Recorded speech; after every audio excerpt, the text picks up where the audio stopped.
Hello again, it's that time to look at some more expensive football shirts that I've sold over the last 2 weeks. But what isn't an expensive football shirt is the free shirt that I'm still giving away. You have plenty of time to enter if you haven't done so yet. If you don't even know what I'm talking about, then go and watch my previous video, and you have until the upcoming Friday to enter the competition for a free football shirt. Simple as that. But if that doesn't interest you and you really want to spend thousands of pounds on football shirts, then these are the sort of shirts that you could have bought if you were quick enough. Or maybe you were quick enough and you did buy one of these shirts that I'm going to show you. Got a bit of a theme going on today. Very Manchester-centric, which I suppose isn't all that surprising. And also, the sun is out in the UK for the first time ever, and it's currently shining right in my face, so I have no idea what I'm looking at, and I'm probably going to have to cut this one many times, as I'm trying to read whilst also being blinded. Anyway, without further ado, let's jump into this one and start with number 10. So, in 10th place, we have this Barcelona shirt. It's one of those iconic vintage shirts that people seem to sort of focus on if they're sort of interested in the older shirts. Manufactured by Maber, another one of those manufacturers that's kind of people sort of hold sort of dear to their heart and close to their heart. Though if it was manufactured by Hummel or Kelme or Adidas, it would have been just the same. So, you know, that is what it is. With this actual shirt, it's actually got a personalization of Stoichkov on the back, and the description mentions that this player was voted the best player of Barcelona's history. Though I feel like that may have changed at some point over the last few years. The guy just claims that this is all legit and genuine. He does not sell fakes. It is large, but it would fit a medium. And that's kind of it, really. He did put it up for sale apparently once before, but the person didn't buy it, and he actually calls them out in the description, which I think is hilarious.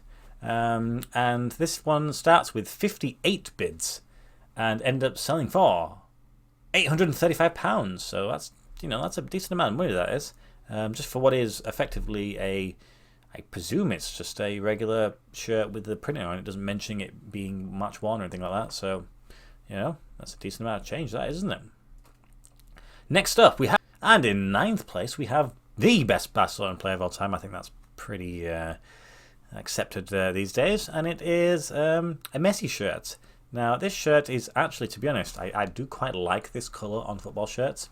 I don't actually think I own many in that colour, so it would be nice to get a few more in that one. And this one is the 2010-11 shirt, and it claims to be match worn against Arsenal. So it was at that time of the sort of the century where Arsenal and Barcelona were having some pretty good battles, and I believe in this game it was Arsenal 2-1 winner, Arshavin, towards the end, I think. The person again claims it's match worn. He doesn't claim to sell fakes. In fact, the description is in French, but at the bottom it says it is illegal to sell fakes. So you wouldn't want to break a law, would you? The shirt's really nice. Looks to be in really good condition. And 68 people decided that they were going to bid for it, and it ended up going for £856.53. So, that's a decent amount of money for a shirt that's 11 years old. Next up, we have the influx of Manchester shirts, and mainly Manchester United. So this is the 94-96, and it's a match worn with number 15 on. It's the away shirt, and it's manufactured by UMBRO. Now, I will admit, even though I don't necessarily like the colours used, I don't think it's too Manchester United. I do like the fact that this shirt has the names of ex-legends of the club. I really like that. I don't know if there's been many other shirts that have ever done that. Maybe let me know if there's any other teams that have done that sort of at any point, really, where they can highlight some of the players. I think that's really cool. I love it when they do it with fan names, but players is just as good. This one is it's just from, I think I've seen these guys before. Just say it's a match one in a pre-season/reserve game. It's an extra large. It contains all of the differences that set it aside from it being a replica version. And that's kind of it, really. Just pretty standard. Sort of it is an iconic Manchester United shirt, I guess. 36 bids, And it ended up going for £1,131 and 11 pennies. We've passed the 1k mark. It's a decent amount of money, that is, on a football shirt. Next up we have, we're back with Manchester, and it's Manchester City this time. And I'm pretty sure I've seen this shirt before. It's the Match 1/bench Manchester City Champions League final shirt from last season's final, of course. Rare. So it's the bench one. I don't think I've ever seen anybody call it a bench one shirt before. This shirt is the holy grail for City collectors, with very few getting out. Eric Garcia was an unused sub in this game. 1,000 genuine. I think it probably means 1,000% genuine, as all my match one shirts are. That's it, really. It doesn't really go anything else, really. And it also says size medium, which is correct for Eric Garcia. It's like, you know his size, right? Me personally, I wouldn't trust this, but you know, what can you do? He's posted a screenshot of the lineup, so it must be legit. One person decided that they were going to buy this and ended up spending £1,250 on it. I don't trust that one bit, but you know, who knows? I mean, why would you want to buy a football shirt for a final you lost? Next, okay then. So this is a bit interesting. So it's a French football shirt, and it's ultimately what it says. It's a football shirt worn by Cantona King Eric. So I do have this translated somewhere because it's in French, and it effectively just says that this is not often found, worn by Eric Cantona during the France vs Albania match on the 30th. So if we look at the team sheet that they've applied. And it was the Parc des Princes in Paris, 30th of March 1991. So one day before my birthday this was played. Wonderful. It's quite a decent lineup there. Pompon, Platini, Blanc. It's a decent lineup. Deschamps. Albania, I have no idea. They've got a guy called Kepa. But yeah, so if this was a legitimate match one shirt by Cantona, I love how they've advertised it as new without tags. Well, if it's match one, not that new, really, is it? But one person decided that they were going to go for this, maybe Eric Cantona himself, and they decided that they would spend £1,370 and 44 pence on it. Maybe. Next up, we're back to Manchester United again, and I'm sure I've seen this one before. I'm pretty sure I put this in the last week's list. It's just a 2007-2009 player issue home shirt. It's Ronaldo, so everyone's getting the Ronaldo hype at the moment. Long sleeves. It's just in great condition. Mint condition, unworn. Large. And that's it. And 39 people decided they were going to bid for it, and they spent £1,600 on it. For a player issue shirt, not like a player worn, not like a match worn, not a signed, nothing. £1,600. Next we have, okay, so a little bit different. So I know I banned the Euro Italy shirts, but this one isn't from the most recent tournament, so I think we can let this one in. So this was a match worn with Donadoni on the back. It is claiming to be from the USSR vs Italy Euro 1988 semi-finals, which of course Italy lost, and then the USSR then lost to a Marco van Basten inspired final. The description is quite detailed, this one, to be honest. Firstly it says that Donadoni was a key player during this tournament, and then it sort of springboarded himself into international up until 1996. He has exchanged the shirt with USSR player Alexander Zavarov, who in turn signed the shirt and included the match details when donating it to the collection of famous match-worn shirt collector Leonid Karchensky. And the guy also claims he owns another shirt from that guy's collection.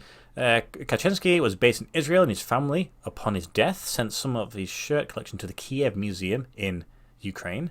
After a while, the museum decided to sell the shirts.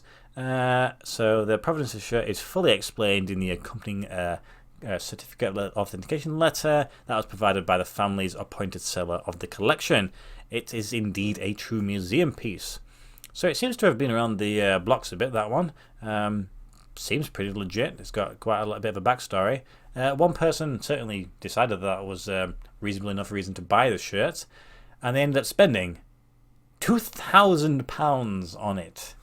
I mean, it's quite a it's a big game for the national team. It looks to be in decent condition. It's got these little extra signages and details. £2,000. That's a lot of money. So this one's then a good one. Next we have the 85 Glenn Hoddle inspired Spurs shirt. It's the away shirt, and it is actually quite nice. I do like this. It shows that Hummel have been sort of releasing bangers for the last 30, 40 years now. I've got a little bit of a Hummel thing going on here. I don't know if it's even going to be in shots, but you know how much I do like Hummel. And this one has quite a decent description again. It says it's the holy grail of shirts for a Spurs fan. I mean, I'm not a Spurs fan. I don't know if that's true, but it looks pretty decent to me. Owned by this guy for 20 plus years. Washed once when he first received it, and then kept it in a polyester bag and out of sunlight. Okay then. This shirt is very different from the one that was available to the public. This shirt has an embroidered crest and logo. The sponsor is slightly raised. The originals are printed. And then it goes into some further differences. The shirt itself is in good condition, which I would hope so if you've never touched it in 30 odd years. No holes or tears. This guy's been collecting football shirts for 25 years. I don't have a certificate of authenticity. Don't worry, you can just print one off the internet. The label is washed out a bit and crumpled, but the number on the back is a bit faded and has a tiny stain. Is happy to send you any additional photographs. I presume he means of the shirts, but it's about time this is to go.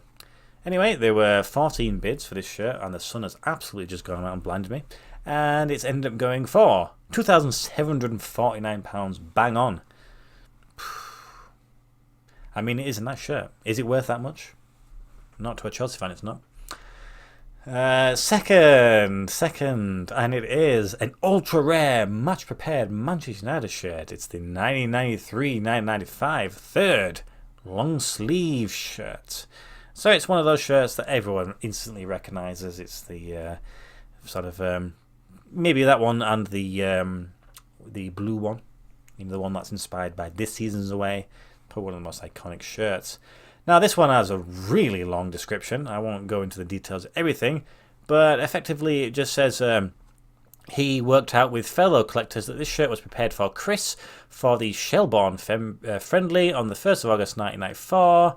This is shown in the sleeve patch with the 1993 Champions League patches on. Due to a kick clash United not having released the away shirt at the time, this was the only option to play in for the game.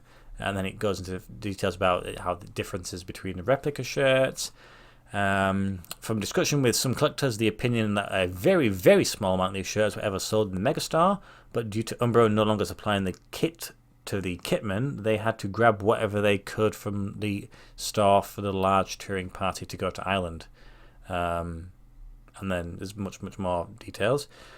Also, he says, as I expect this to go for a good price, I'm asking the winner to pay £50 to the postage cost, as it's going to take a huge amount to send this one fully insured. Which is fair enough, because a lot of people will sell these quite expensive shirts, and then they'll put it on for like economy-style postage, like first class at £1.50, and it's like, you just sold something that sold for £3,000, and then you're going to send it for £1.50? Like, I'm not sure about that. So this guy's, he's going for it, which is, I respect that. 26 bids, and this one ended up going for £5,655, and that's the second most expensive shirt. Wow, imagine having that shirt and then just selling one shirt for £5,655. Well, I wonder what the first one's going to be. Is it going to be anything more crazier? Oh, it's the exact same shirt. It's the exact same shirt. But this time it is the Match 1 Coca-Cola Cup Final by Mike Phelan. The description is not as detailed. It just says, Match 1 Coca-Cola Cup Final by Mike Phelan, 1994. Shirt worn by current Manchester United assistant manager and former player Mike Phelan in the 1994 Cup Final. This is a one-of-a-kind shirt. And then they've also attached in the sort of photographs a certificate of authenticity, and it seems like this shirt was donated to the Grand National, the 1996 Grand National, and there must have been some sort of draw there or some sort of raffle, and this person won the 40th prize. So this was the 40th best prize here, and it was the obviously this shirt. And they're saying if you ever come in close to Old Trafford, we'd prefer you to do that and not rely on the post. And it has all the other sort of signed stuff, so it does seem pretty legit, that does. The condition is actually really nice and really good. So, a little bit more impressive than the other one, because the other one was only won in a friendly, whereas this is a cup final game. How much do you reckon this went for? Well, 42 bids came in, and it ended up selling for £7,100. Is that the most expensive shirt we've seen? I really should make a note of these. That's a lot of money. It is a nice shirt. I will give it that. I don't mind the shirt, and I do like the laced collar. But that's a lot of money, that is. It's a lot of money. But yeah, that's it. Those are the most expensive shirts over the last 2 weeks. Very, very Manchester United centric, but that's to be expected, I suppose. They were one of the biggest clubs in the world for quite a good part of the 90s and sort of 2000s. I do search worldwide, but obviously European football is going to get a little bit more attention. Which shirts would I go for? You know what, I'd probably go for that Manchester United one, just because it's going to be worth probably the value constantly. The Spurs one, I like the design. That's all I'm going to say on that one.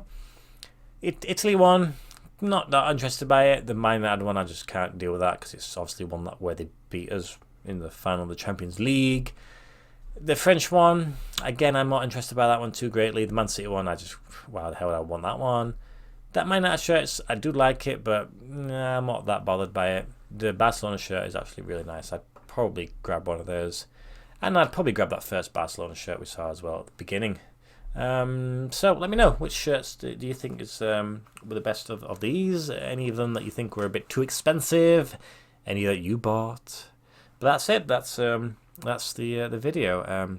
The videos that I've got coming up next week kind of again find themselves sort of a little bit of a theme going on, even though I bought them totally separately, and they just end up being part of the same theme. Just shirt openings, nothing too crazy this week, just nice and easy, really.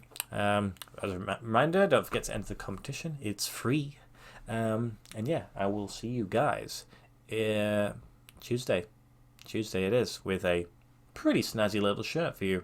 Anyway, as always, goodbye.